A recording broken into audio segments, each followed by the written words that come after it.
তুমি মহিলা, তুমি জানো না তোমার স্বামী আজকে 12 বছর বিদেশে, একটা একটা টাকা, একটা একটা রিয়াল জমাইবার জন্য তাকে কি পরিমাণ ঘাম ঝরাইতেছে।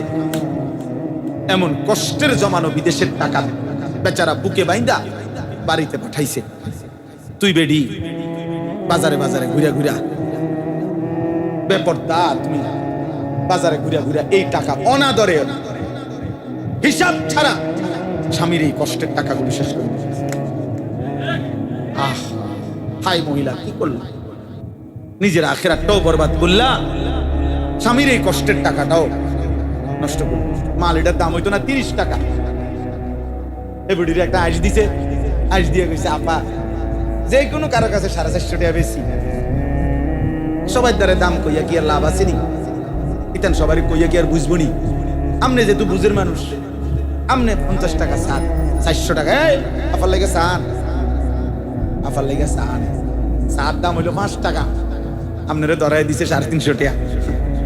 আল্লাহ নবী সাল্লাল্লাহু আলাইহি সাল্লাম তিনি পরিষ্কার হাদিসে আছে, নবী সাল্লাল্লাহু আলাইহি সাল্লামেরও মৃত্যুর পূর্ব মুহূর্তে আল্লাহ নবীর যখন এই সাকরাতুল মাউত মৃত্যু যন্ত্রণা শুরু হয়েছে, নবী সাল্লাল্লাহু আলাইহি সাল্লামের চেহারা মোবারক, কপাল মোবারক ঘামে ভিজে গেছে। আল্লাহ নবী সাল্লাল্লাহু আলাইহি সাল্লামের পাশে ছোট্ট পাত্রে আম্মা জান আয়েশা রাদিয়াল্লাহু তাআলা আনহা নবীজির বিবি এক পাত্র ছোট্ট মনে করেন একটা বাটিতে পানি দিছেন। নবী সাল্লাল্লাহু আলাইহি সাল্লাম বারবার নিজের হাত মোবারক আঙ্গুল ভিজাইতেছিলেন পাত্রে, আর চেহারা মোবারক মুছতেছিলেন, এই ঘাম মুছতেছিলেন ওই পানি দিয়ে দিয়া। আর নবীজি তখন পড়তেছিলেন আল্লাহুম্মা আইন্নি আলা সাকারাতিল মাউত, আয় মাওলা আপনার এই বন্ধুর মৃত্যু যন্ত্রণার এই মুহূর্তে আমারে আপনি সাহায্য করেন। আল্লাহুম্মা হাফিন আলাইয়া সাকারাতিল মাউত, এরপরে শব্দ বলছি এটা, আয় আল্লাহ আপনার বন্ধুর মৃত্যু যন্ত্রণা সহজ করে দাও। সহজ তো অবশ্যই, তিনি বন্ধু, তিনি মাহবুব, তিনি হাবিব। তাহলে ধারণা করলেই তো বুঝবে যে পৃথিবীর সবচেয়ে সহজ, সবচেয়ে হালকা যন্ত্রণাই তো হবে বন্ধুরটা। কথা বোঝেন নাই?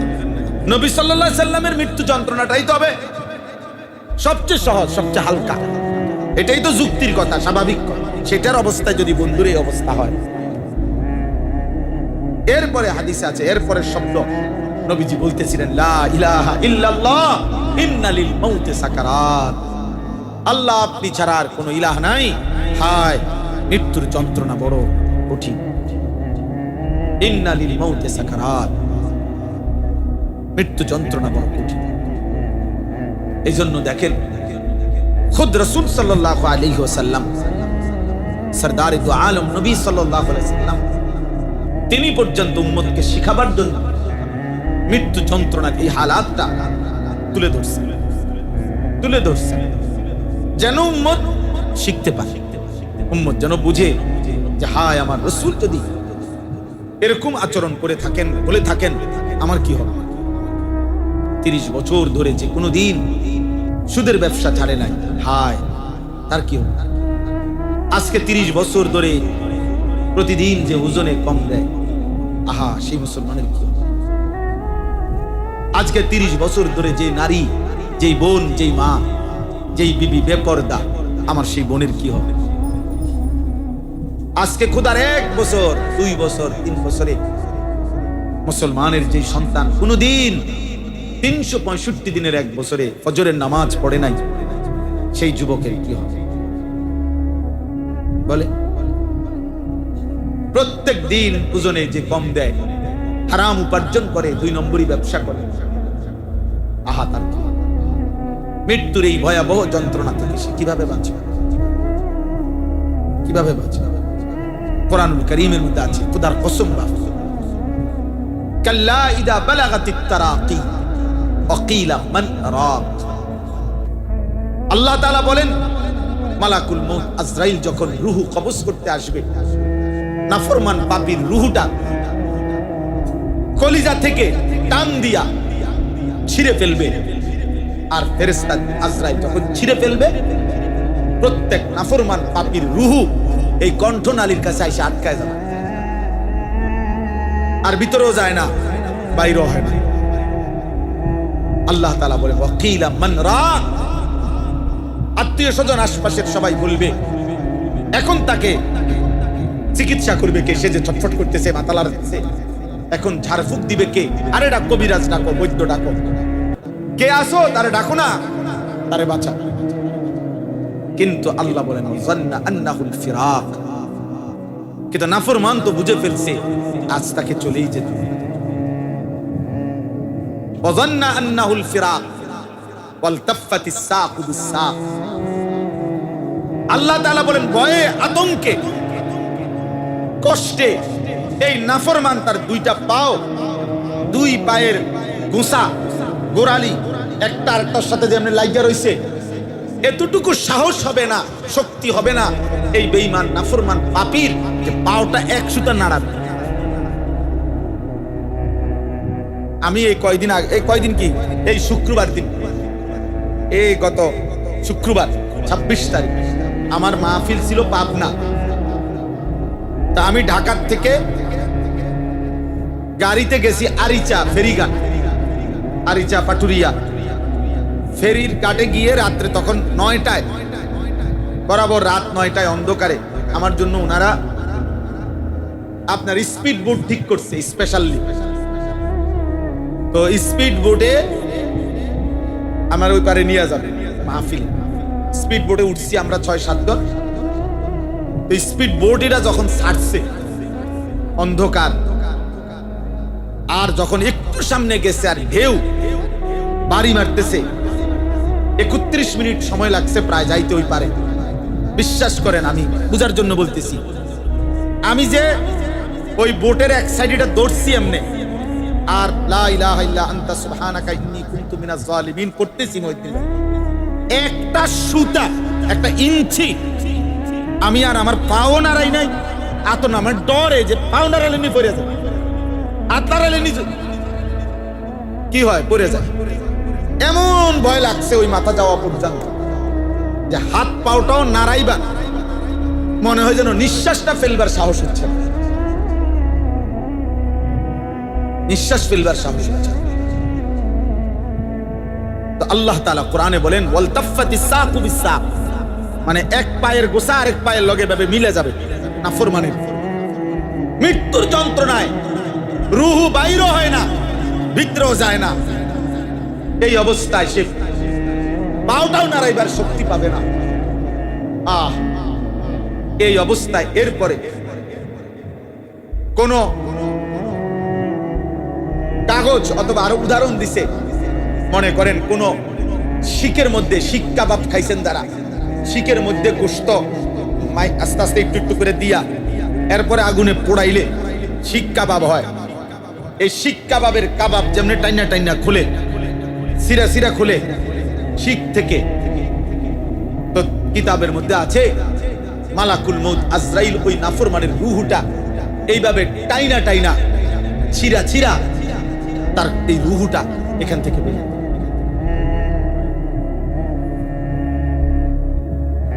এখান থেকে বের। কি হবে সেদিন আমার, কি হবে বেনামাজি ছেলে তোমার? হ্যাঁ উঠাও, এই অপদার্থ ছবি উঠাও, তোমার বাপ চাচার 14 গোষ্ঠীর ছবি উঠাও, তোমার মুরব্বীরা এখানে বসা আছে তাদের ছবি উঠাও। জীবন একটাই, মোবাইল, আর কোনো কিছু নেই, আর কিছু নাই। এই কিশোর যুবক ছেলেদের বর্তমান হালাত হইল, যার একটা মোবাইল আছে, যার একটা মোটরসাইকেল আছে, যার একটা হারাম নষ্ট চরিত্রহীন কোনো মেয়ের সাথে সম্পর্ক আছে, কিছু অসৎ সমবয়সী বন্ধু আছে, আড্ডা দইনা, খালাস, এই 4টা জিনিস আছে, সে 7টা মহাদেশের বাদশা। আমি সে বাংলাদেশের না, সে হলো গোটা পৃথিবীর বাদশা। তার মোটরসাইকেল সালারি দেখলাম না, বুঝবেন এতে বাদশা। তার পূর্বপুরুষে ছিলেন নবাব সিরাজউদ্দৌলা, তে বাদশা আকবরের নাতি, ব্যবসা দেখলে সে 7 মহাদেশের মালিক। তার চুলের পেখম দেখলে মনে হয় যেন তার আব্বা জাতিসংঘের মহাসচিব। আমেরিকার প্রেসিডেন্ট তার বাপ, তার চলাফেরা দেখলে মনে হয়। অথচ বাবার একটা একটা টাকার জন্য তার বাপের হয়তো ঘাম অঝরে পড়ছে, অঝরে পড়ছে। আমি নিজ চোখে দেখছি একদিন, এই কয়দিন আগে সিমেন্টের বস্তা নামাইতেছে। আমার এই স্মৃতিটা কতবার যে আমার মনে হয়েছে। এটা একটা লোকরে দেখলাম ট্রাকের থেকে সিমেন্টের বস্তা নামাইয়া থুইতে আছে গোডাউনে। আমি অনেকক্ষণ তাকাইয়াছিলাম। বিশ্বাস করেন লোকটা একটা একটা বস্তা সিমেন্ট কাঁধে নেয়, পিঠের বাঁকা হয়ে যাইতেছে। আর এটা যখন রাখে ছোট্ট একটা গামছা দিয়া বারবার এই ঘামগুলো মুছতেছে। কি পরিমাণ ঘাম তার শরীর, চেহারা, কপাল, গেঞ্জিটা, লুঙ্গিটা মনে যেন পানিতে ভাইসা গেছে, ভিজা গেছে। এইভাবে একটা একটা বস্তা সিমেন্ট। তো মনে করেন এক বস্তা সিমেন্ট ওইখানে রাখলে সর্বোচ্চ 60 টাকা, 5 টাকা, কোথাও 10 টাকা সর্বোচ্চ। আমি খবর নিচ্ছি 10 টাকার বেশি নাই, 60 টাকা অ্যাভেলেবেল, 5-7 টাকা। মানে এক এক বস্তায় ওই ওরে দেয়ারি লেবার যে মিয়া গোডাউনে ফেলা রাখে নিয়া। এই বেচারা যদি 50টা বস্তা সিমেন্টের বস্তা রাখে, চিন্তা করে দেখেন তো, তাকে 50 বার কোমরটা বাঁকা করতে হয় নাই? কথা বলেন না? 50 কেজি বস্তা নিতে সম্ভব এমনি? 50টা বার তাকে কোমরটা বাঁকা করতে হয়েছে। মহিউদ্দিন ভাই এনে কি কোনো দোকান করছি না? এনে কি সমস্যাটা কি? আমি দেখছি এনে একটা ছেলে দাঁড় করান, আপনাদের মাদ্রাসার একজনকে দাঁড় করান, যে ভাই একটু তুমি পিছে গিয়ে কথা কোন, খেতে নামাই দেন রে কথা কইতে বললাম। বারবার এখানেই কথা বলতেছে কেন? আমি এটাই বুঝতেছিলাম। তাইলে বলেন, মানে একটা হিসাব বললাম, আর 50 বস্তা সিমেন্টের বস্তা যদি লোকটা নামায়, এক একটা বস্তা 50 কেজি, বারবার তার কোমরটা বাঁকা হইছে, কি পরিমাণ ঘাম তার শরীর থেকে বাইয়া পড়ছে। বিনিময়ে 500 টাকা, 10 টাকা করে ধরলে সেখান থেকে বেচারা হয়তো 500 টাকার একটা নোট দিছে তারে, এটা বাঙ্গাইয়া 200 টাকা হয়তো আপন ছেলের হাতে তুলে দিছে বাপ, তার হয়তো খরচ। এই 200 টাকার মধ্যে এই বাবার কি পরিমাণ ঘাম মিশে আছে। কিন্তু নাফরমান সন্তান নামের এই জানোয়ার এই 200 টাকা মোবাইলে ঢুকাইয়া সারা রাত উলঙ্গ ছবি। এটা মানুষের বাচ্চা? এটা মানুষ না জানোয়ার? আপনার কি মনে হয়? বলেন না কেন? এটা মানুষ না জানোয়ার? এই একটি টাকার পিছনে তোর বাবার কি পরিমাণ ঘাম চলছে। যে কামটা করলি, যে কামটা করলি,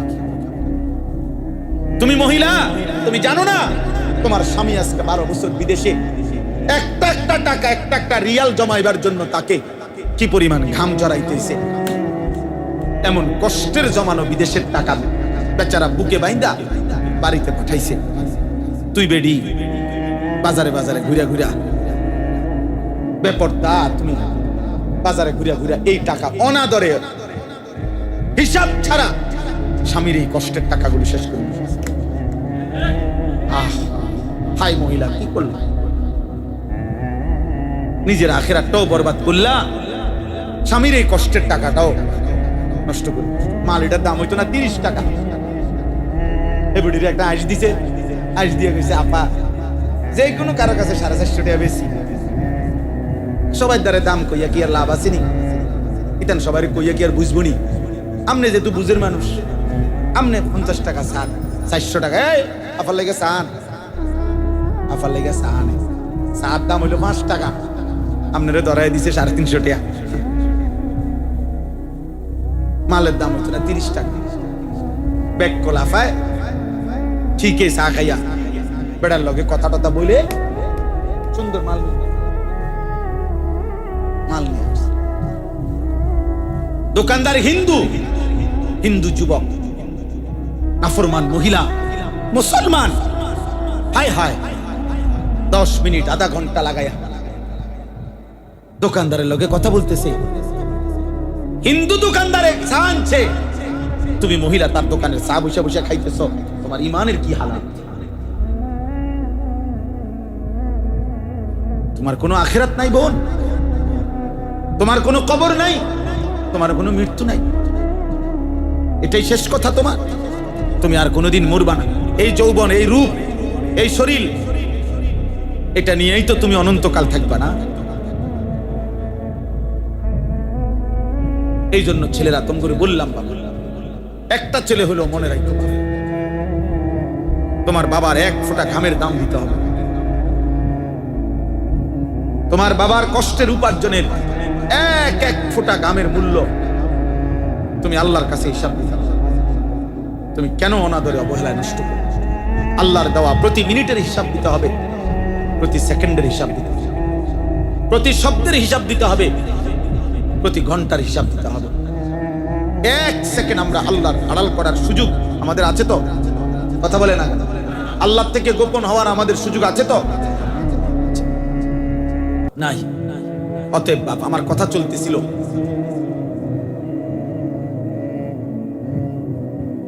মৃত্যুর কথা বলিয়া, মৃত্যুর স্মরণ, মৃত্যুর যন্ত্রণা, সাকরাতুল মাউত, এটা বড় বেশি ভয়ানক। আর এটা যদি এমন হইতো যে এমন যে ভাই আমার লোক আছে, আমার অসুবিধা হইতো না, আমি সরকারি দলের লোকে আমার সম্পর্ক, হ্যাঁ আমার ক্ষমতা আছে, আমার টাকা আছে, আমি বাঁচার ব্যবস্থা আছে, এমন ব্যবস্থা কারো কাছে আছে? মৃত্যু ধনী আর গরিবকে বরাবর করে দিবে, মৃত্যু সুখী আর দুঃখীকে বরাবর করে দিবে, মৃত্যু আনন্দ এবং বেদনাকে সমান করে দিবে, মৃত্যু অট্টালিকা আর কুড়ে ঘরের মানুষকে কি করে দিবে? সমান, সমান করে দিবে, সমান করে দিবে, সমান করে। ওই কিতাবে লিখছে যে ওমর ইবনে আব্দুল আজিজ যখন বলছে, হায় আমার বন্ধুদেরকে কি করেছ, আমার দোস্তদেরকে কি করেছ, আমি যাদের সাথে রাতের পর রাত গল্প করতাম, আমার সেই বন্ধুদেরকে তুমি কই নিছ হে মৃত্যু। তখন লিখছে মৃত্যু যেন ওনাকে বলতেছে ফিরাইয়া, কবর যেন ওনাকে ফিরাইয়া বলতেছে, ওমর ইবনে আব্দুল আজিজ শোনো, আমি তোমার বন্ধুর চোখ তার শরীর থেকে খুলে ফেলছি, আমি তার হাতের কোনই তার দেহ থেকে আলাদা করে ফেলছি, আমি তার পাও তার শরীর থেকে আলাদা করে ফেলছি, আমি তার গোশত তার হাড্ডি থেকে আলাদা করে ফেলছি, আমি তার দেহকে রেজা রেজা করে এই মাটির সাথে মিশাই। যদি কারো দিল থাকে তো সে বুঝবে কবর থাকে, এটাই বলি যে বন্ধুকে কবরে রাইখা 6 মাস পরে 9 মাস পরে আইসো একদিন, দেখবা তোমার বন্ধুর কোনো চিহ্ন নাই, তোমার আপন জনের কোনো চিহ্ন নাই, তোমার স্বজনের কোনো চিহ্ন নাই। আমি সব রেজা রেজা করে দিছি, সব চিহ্ন ভিন্ন করে দিছি। অতএব ভাই আমার, বন্ধু আমার, দোস্ত আমার, আজকে আমার এটাই কথা, মৌতের স্মরণ করেন। চারিদিকের মৃত্যু দেখেন, প্রতিদিন মানুষের জানাজা, কবরস্থান, লাশ, মৃত্যু দেখেন। আর যদি এই মৃত্যু দেখে, জানাজা দেখে, কবরস্থান দেখেও এই চলে এই বাইরে বেটা, থেকে বেটা বাইরে বেটা, ফালতু কোথাকার। তুমি বলো না ভাই, আপনারা দেখেন না, আরে ও কেন মোবাইল খুললো আবার?